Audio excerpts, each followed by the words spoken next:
Welcome to The Explainer. Today, we're taking a look under the hood of a massive technological shift that's literally happening right in your pocket. We're going to deconstruct exactly how conversational AI is ripping apart and completely transforming those personal finance apps we all have on our phones. So if you've been wondering why your favorite budgeting app feels like it's suddenly fighting for its life, well, you're in exactly the right place. To really get why this is happening, we have to start with a massive shock to the system. Back in early 2024, the budgeting giant Mint was unexpectedly shut down by its parent company, Intuit. Practically overnight, 3.6 million active users were left completely stranded. No financial anchor, nothing. Naturally, this created an absolute vacuum, which sparked this massive boom in the budget app category. Suddenly, apps like Monarch Money and Rocket Money were just absorbing millions of users, raising tens of millions of dollars at these sky-high valuations. The category looked incredibly healthy. But you know what? It was actually a trap. Okay, let's dive into this timeline, because the speed of this evolution is just staggering. From Mint's death in early 2024, it literally only took about 2 years for the whole landscape to flip. By April 2026, a highly backed AI finance app called Hero completely shut down. And then, just weeks later, in May of 2026, OpenAI drops a massive personal finance service right inside ChatGPT. So, here is our roadmap for today's teardown. We're going to cover the ghost of Mint, the 7 financial jobs, the AI absorption, the dashboard dilemma, who survives the unbundling, and finally, the ultimate winner. Let's get right into it. Section 1. The Ghost of Mint. Let's look at the structural vacuum left behind. Right after Mint shut down, the market essentially split into 2 distinct models. On one side, you've got the ecosystem funnels. Think Empower, Rocket Money, Credit Karma. They give you these budgeting tools basically for free, because the app is just a hook, right? They make their real money by steering you toward wealth management or mortgages or tax software. Then on the other side, you've got the subscription apps. That's your Monarch, YNAB, and Copilot. They don't sell your data, they don't show you ads, you pay a straight monthly or yearly fee, and you are the customer. But here is the absolute critical lesson from Mint's demise. Intuit didn't kill Mint because it was a bad product, not at all. They killed it because they realized they could make way more money steering those exact same users into Credit Karma and TurboTax. It proves that standalone apps are always structurally vulnerable to larger ecosystems that just don't need the budget app to be the main profit center. Keep that in the back of your mind because it's exactly what OpenAI is doing right now, just on a much, much bigger scale. Section 2. The 7 financial jobs. Let's rip open a finance app and see what's really inside. Because when you pay that monthly subscription fee, you aren't actually buying one single thing. You're buying a bundle of distinct jobs. You've got account aggregation pulling in all your bank data, transaction categorization sorting out your spending, and then a budgeting methodology, your actual system. Add to that net worth tracking for the big picture, goal setting for the future, insight and explanation to figure out where your money actually went, and finally, collaboration, so you can share the whole shebang with a partner or an advisor. Now, what's really interesting here is how these jobs split perfectly in half. That left side, those are commodity jobs.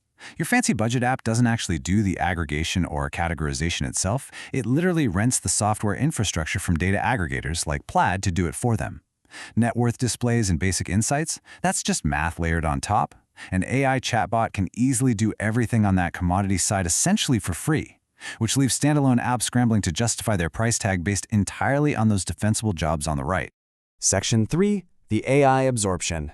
Let's see what happens when ChatGPT enters finance. You see, OpenAI didn't just launch a finance tool hoping they'd magically find an audience. No, they realized that over 200 million people were already asking ChatGPT financial questions every single month. That's a massive pre-existing relationship. OpenAI is just taking the questions you're already asking and grounding them in your actual real bank data. And the Hero Finance story perfectly illustrates this unbundling in real time. Just a month before OpenAI launched their tool, they acquired the team behind Hero Finance, which was a standalone AI finance app. Hero shuts down its app, the team moves to OpenAI, and boom, a standalone app couldn't survive on its own, so its exact capability was relocated to become just a feature of a broader AI conversation.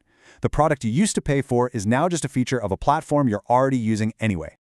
Now, you might be wondering, wait, how does ChatGPT get my bank data securely? Well, there's no magic here.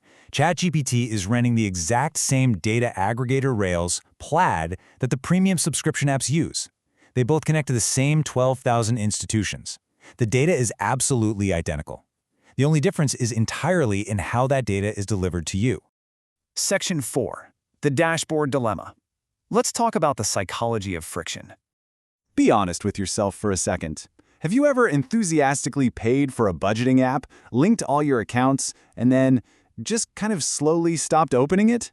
Yeah, you aren't alone. It's an open industry secret that we all download these apps and then actively run away from them. Why? Because the dashboard is full of messy financial truths that we naturally just want to avoid. And this leads to a massive structural advantage for AI, a concept called engagement inversion. Think about it. A traditional passive dashboard requires you to actively remember to open the app, navigate the menus, look at the charts, and interpret the data yourself. That's friction. Conversational AI completely flips this. You just ask a question when it naturally pops into your head, like, hey, why am I broke right now? And the AI brings a frictionless, perfectly clear answer directly to you. For the vast majority of us who just want a quick answer without digging through a dozen pie charts, a chatbot is just a structurally better behavioral fit. Section 5. Who survives the unbundling? Let's look at the defensible bunkers. Survivor number 1. Apps focused on behavior change, like YNAB or You Need a Budget. YNAB's entire model is built on forcing you to manually assign every single dollar you earn. That friction, that actually is the product. It builds habits and turns budgeting into an active, mindful ritual. AI is designed to remove friction and give you passive answers. So ironically, the frictionless nature of AI makes it absolutely terrible at driving actual behavioral change. Survivor number 2, collaboration.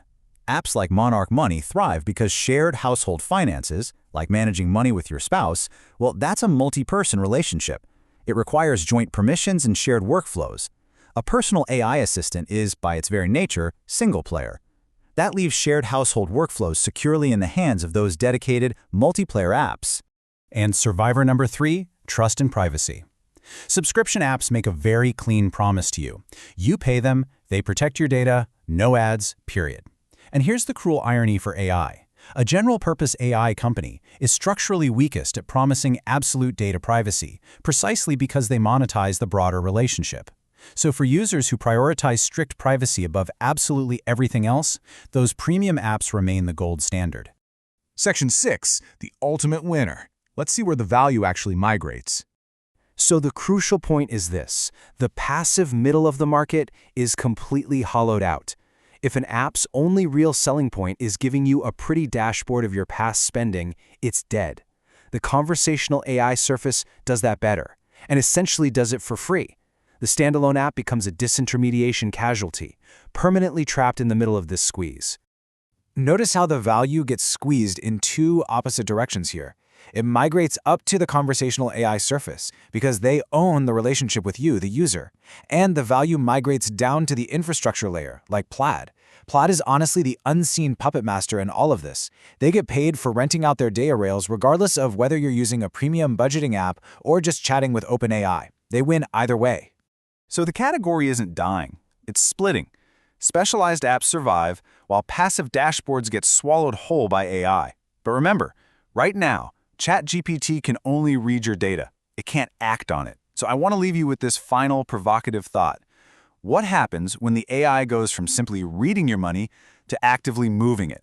What happens when the AI can automatically pay your bills, shift your savings to higher yield accounts, and execute trades all on its own? That is the impending action boundary. And that, my friends, is where the next massive disruption will take place. Thanks for joining me for this explainer, and I'll catch you next time.